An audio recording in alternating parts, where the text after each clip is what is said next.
This is Long Way to the Top, and I'm your host, Shane Bryan. In the words of the immortal AC/DC, it is harder than it looks. These interviews will give you a glimpse into the lives of the artists that we've sung along with, danced and rocked out to. Some go deep into their past and others celebrate their recent releases. But all of them show that regardless of who you are, it's always a long way to the top.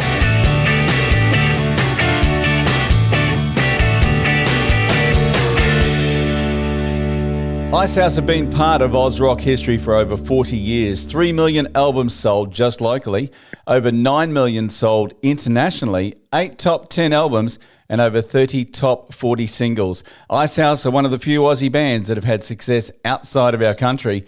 With as many as 19 members in the band during that time, one name has remained the driving force of the band. Iva Davies joins us on the show. Welcome. Thank you very much indeed. Not bad achievement for a lad from Wagga Wagga.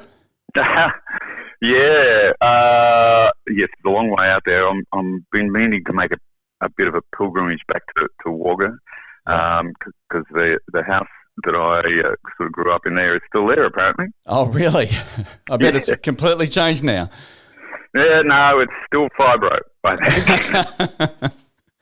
Now, look, you're heading to Tassie for Festivali. You've got a brand new single with Simple Minds, great track, and a tour with Simple Minds as well. Yeah, look, this is a kind of repeat of a tour that we did in 1980 with them when we were both sort of starting out. We kind of did a student exchange program, as Jim Kerr from Simple Minds refers to it. They came out and supported us here where we'd had some initial success, but they were completely unknown, and kind of vice versa in the UK. We sort of went around the UK with them, I think ending up in Glasgow, which is where Charlie and Jim come from, and the band started in the first place. Yeah, now you were a band called Flowers back then. Yeah, well, at that point we'd only just recently changed our name, and that was our first international tour. We had to change the name because internationally somebody else was using the name Flowers, and the record company, the international record company, came to us and said, "Hey guys, bad news! You've got to change your name," which was at the time a real blow, obviously. But we had already released that first album called Icehouse, and so we adopted the name of the album.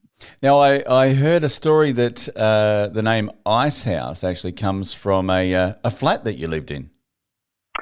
Yeah, the flat was one of three of a big old two-story mansion, which was the first place that I moved out of home into, and it was at the same time as being an incredibly wonderful place because it was full of musicians. I was at the time a member of and a working ABC orchestra. I was only 19 or 20.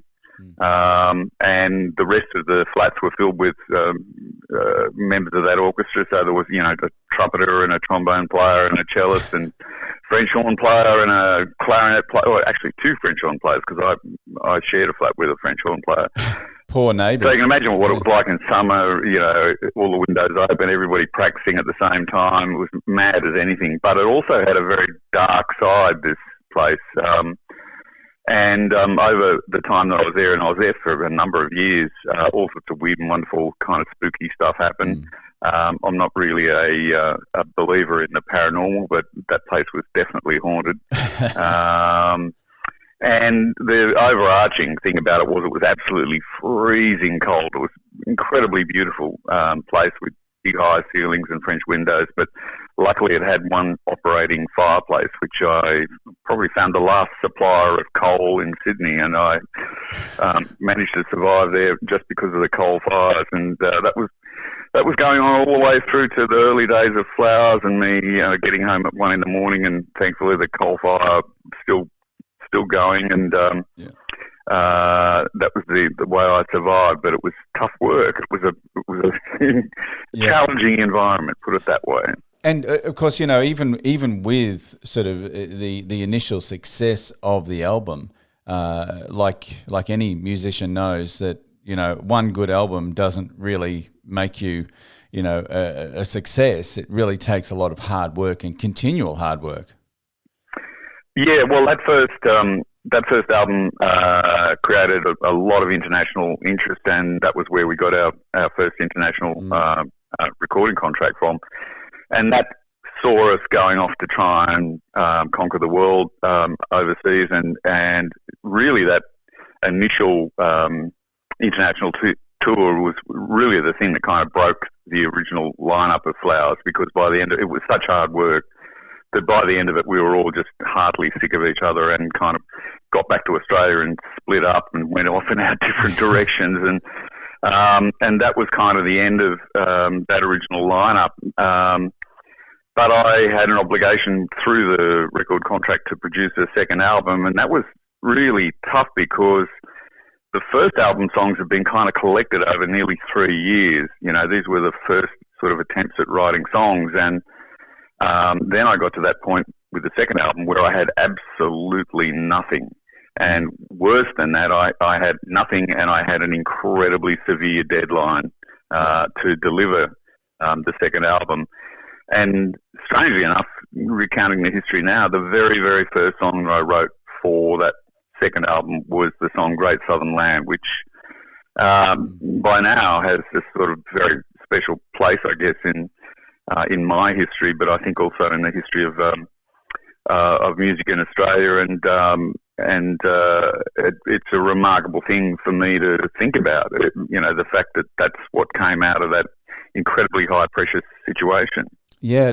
When you're writing a song like Great Southern Land, I mean, do you have any inkling that it would become such an iconic song that, I mean, many people think it should be our national anthem? Well, when I say many, I mean, well, I definitely do.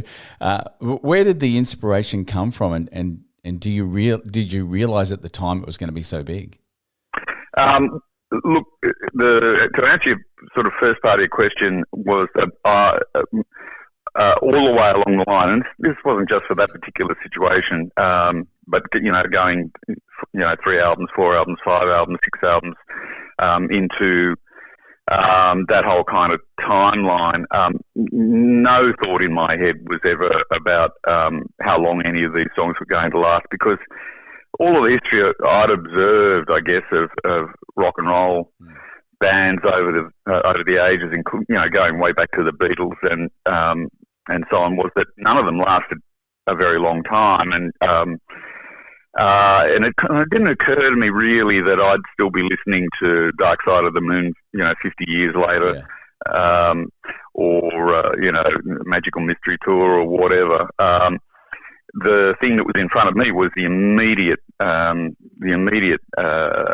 demand for another album and to deliver it to the record company in the time frame that they dictated, and so you know, none of my brain was involved in how long is this going to last at all. You talk about the inspiration of that particular song, Great Southern Land, and I think once again, with the benefit of hindsight, it was all about that very first tour that we did outside of Australia, and it was about being homesick, really. Yeah. For me, that was, you know, a light bulb moment, getting that first flight across Australia, and then recognising the absolute enormity of the scale of the place where I was born, and you know, that was the very first thought that occurred to me when I went to sleep on that plane and then woke up still over the desert 2.5 hours later. It was an incredible sort of moment. I just had no idea really as a young person about the scope and the scale of this particular continent, if I can call it that. I'm not sure whether that's technically correct, but it's a damn big place, basically. It is. And interestingly, you know, you talk about flying across the desert and across the land.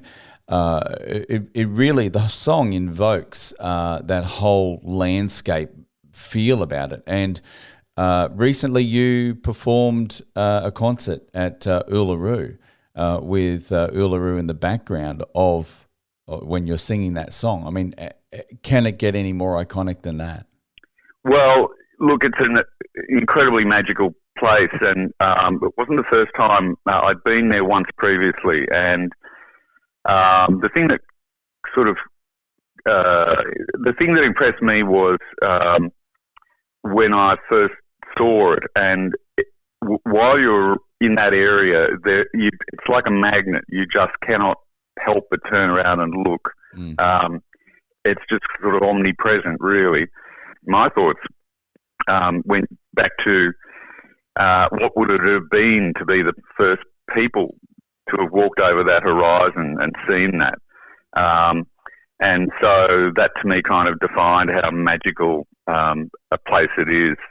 So yeah, it was an incredible blast to be able to play there. It was incredible. Yeah. Now, look, Great Southern Land is obviously holds a lot of a really important place in our heart. But it was the song "Hey Little Girl" that really gave you the big hit over in the UK, top 20, and you managed to tour with David Bowie out of it. Well, I had I didn't spend a lot of time with Bowie, but one of the things he said to me, I will never forget, which was kind of incredibly bleeding obvious, but I hadn't sort of thought about it in those terms, because he said to me, "You never know who will be listening," because he apparently was listening and heard "Hey Little Girl," and in fact, so did Peter Gabriel. We had two offers of tours, and unfortunately, they both conflicted timing-wise, and I actually had to choose between touring with Peter Gabriel and David Bowie, two of my biggest heroes.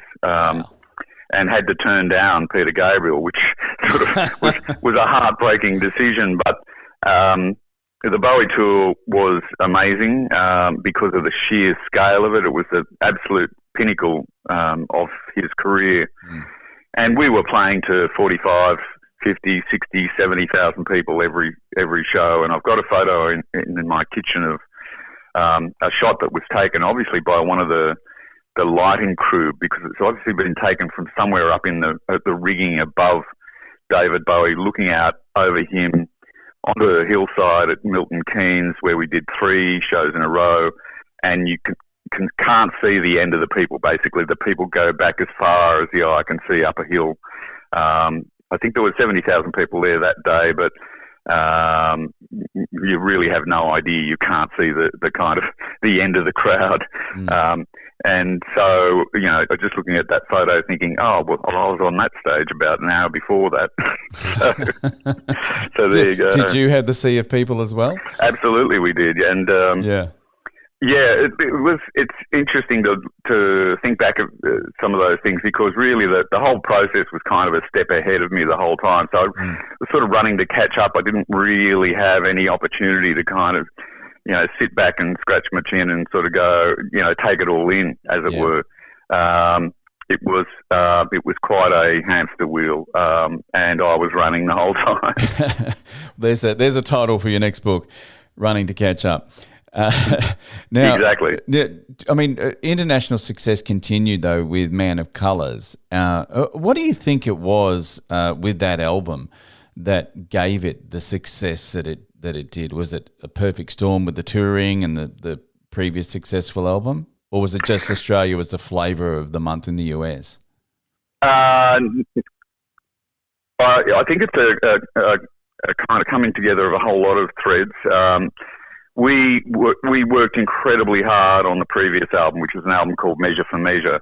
And when I say we worked hard on it, we kind of threw everything at it in terms of technology. It was one of the very first albums ever recorded fully digitally. So it was recorded on brand new technology, thing called the Mitsubishi 32-track, digital 32-track. It was multi-track to digitally, then mixed to a digital format, and then went straight to CD, which was a brand new format at that time.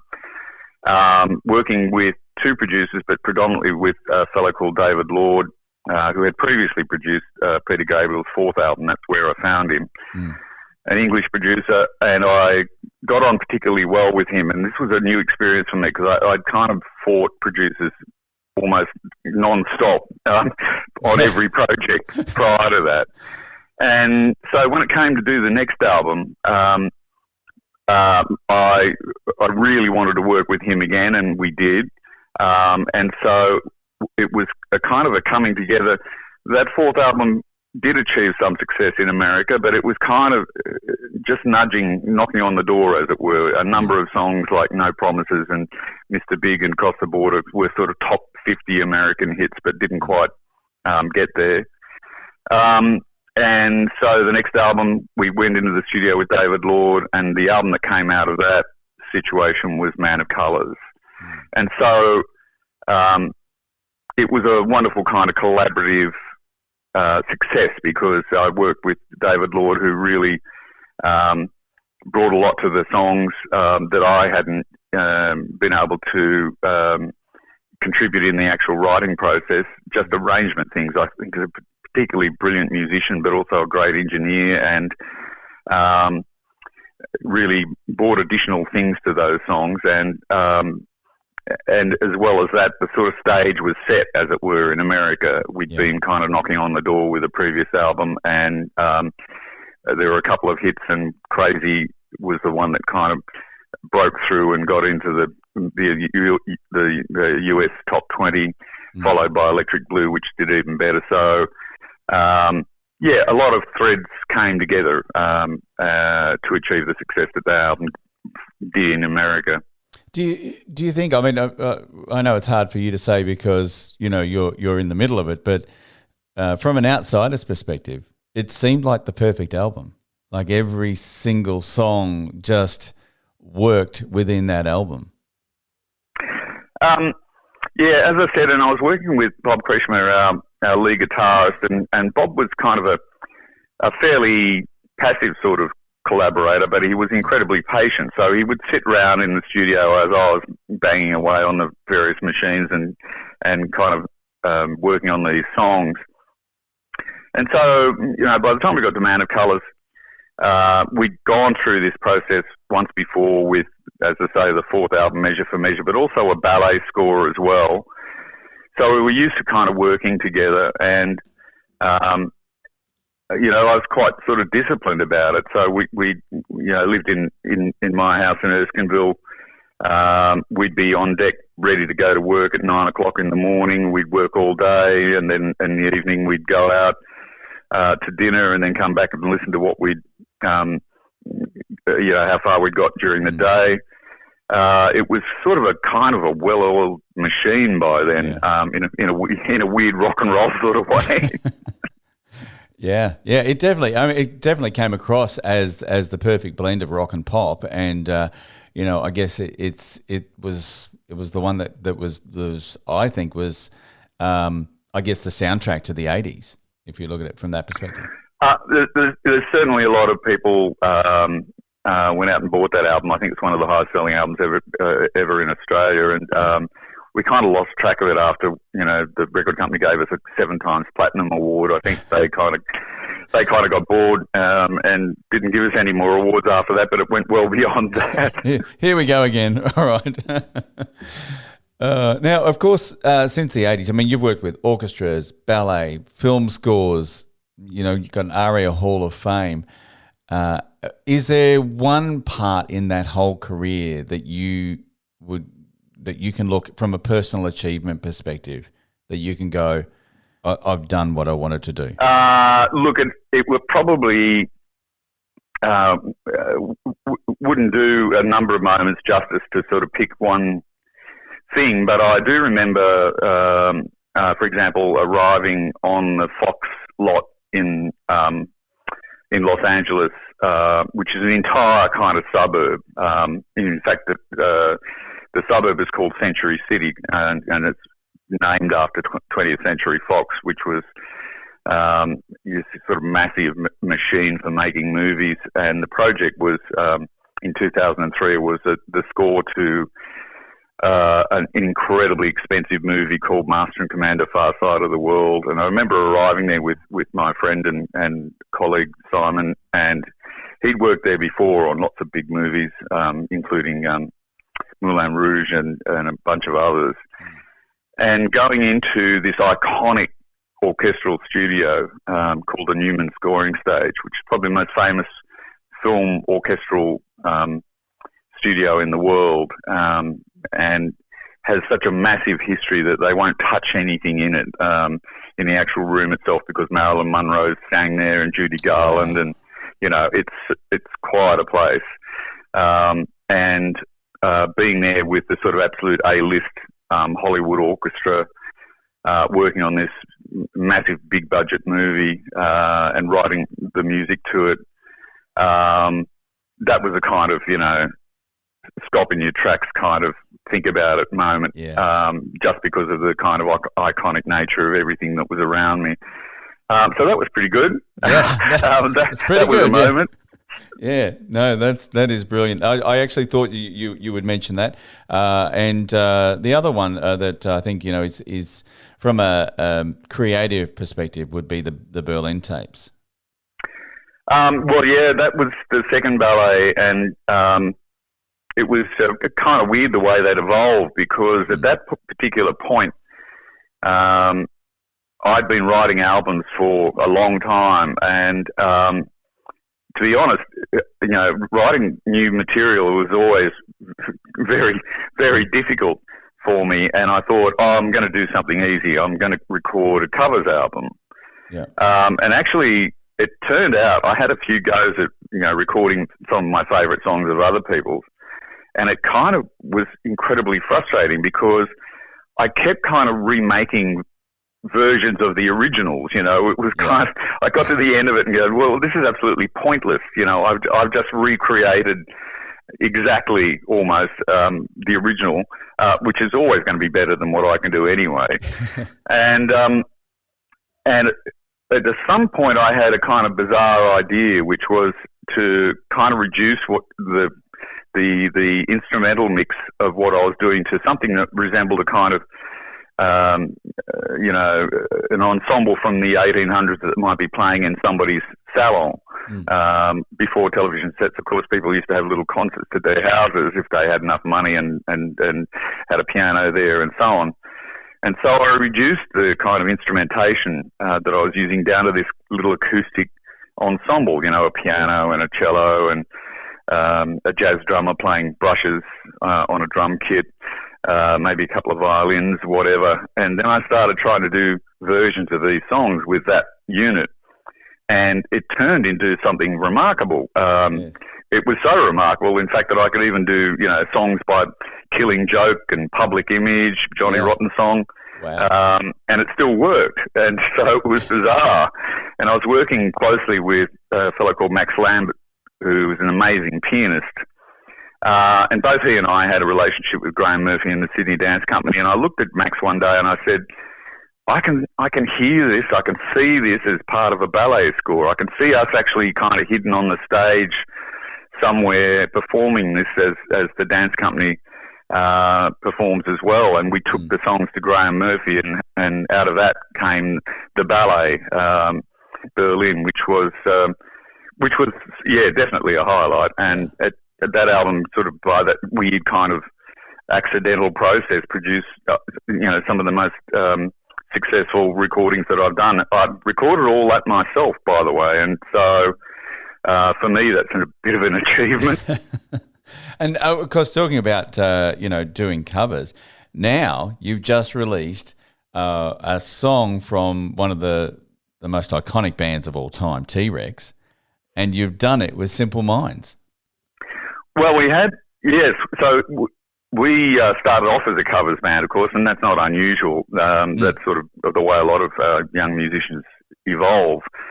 And we did a very large number of T-Rex songs, but in fact, going right back to the very beginnings at Tyrannosaurus Rex, when it was just Mark Bolan and his acoustic guitar and a conga player, before they became an electric band.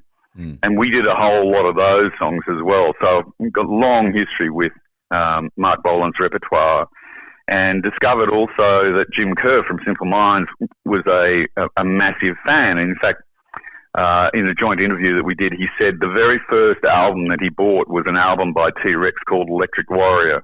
Yeah. And so out of that discussion came the idea to do this version of Get It On as a joint recording, yes, which I found incredibly exciting because, to hear a bit of Simple Minds and their backing vocalists and us and, our sax player, and it's a great sort of combination, really. Yeah, when it was first released, it was just like I just said to my program manager, I don't care, we're playing this song. Like, we've got to play it. It was that good. Yeah, it's great fun, and it's been one of those songs that's sort of been in and out of our repertoire for 40 years or more. So that's how far it goes back. Yeah. Yeah. Now you're obviously touring with Simple Minds in the next month, and it is a bit of a, I guess, a reunion because you did do it 40 years ago. Exactly right. So we did, as I say, Jim describes it as a kind of student exchange program, and this would have been 1980, our very first international tour. They were just breaking through in Europe, and so we supported them over there, and then they were completely unknown in Australia, so they supported us here. And, it was pretty funny. I can remember, I've got this picture in my head of we stayed in a lot of very cheap hotel motels, the sort of one you pull your car up to outside and whatever. One particular one in Brisbane that we were staying at had a swimming pool. And I've got this image in my mind of these incredibly pale Scottish boys, thinking that they'd arrived in paradise because the sun was out, it was hot, and there was a swimming pool. And the swimming pool was probably incredibly cold. So I don't know whether they actually got in the water or not, but it was a pretty funny memory seeing them outside there. Look, I think you guys are going to have an equally as good time travelling around Australia again, and of course you're bringing them over during the hottest period of our summer. So good luck with that. They might get in the pool. But Charlie and Jim grew up in the same street in Glasgow, and Jim told me this story.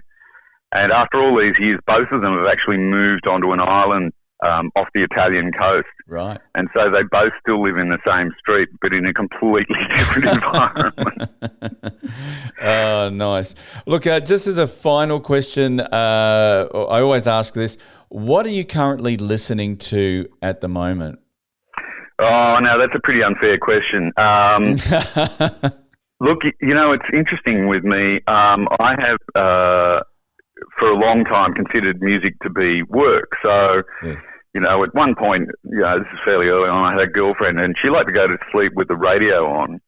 And this drove me absolutely insane because I'd be lying there trying to go to sleep and I'd be analysing stuff that's come off the radio and making mental notes for future use in writing songs and stuff like that.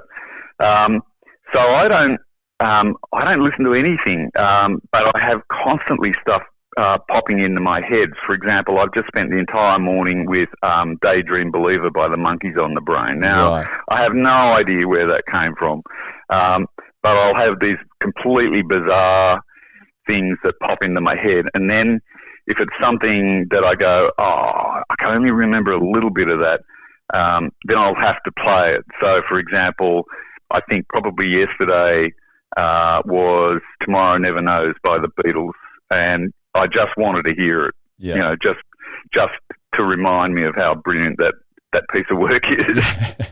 Now, I'm just imagining Icehouse and Simple Minds doing Daydream Believer. I think that would be a really good second follow-up from Get It On. Now, I didn't say in any of that conversation that I actually liked the things that popped into my head. I just said they actually pop into my head whether I like it or not. So there you go. There you go. Look, thank you so much, Iva, for joining me on the show. It's been an absolute pleasure. Hope everything goes well for you at Festivali. Looking forward to seeing you perform on stage. Yeah, always great to get to Tasmania, and so looking forward to it very much ourselves. Thank you very much. Awesome. Thanks, Iva. See you. Thanks for listening. I hope you've enjoyed this episode of Long Way to the Top. Hit plus or follow to subscribe to the podcast and head over to Facebook at the Long Way to the Top podcast and give us a like. Keep on rocking and I'll catch you on the next episode of Long Way to the Top.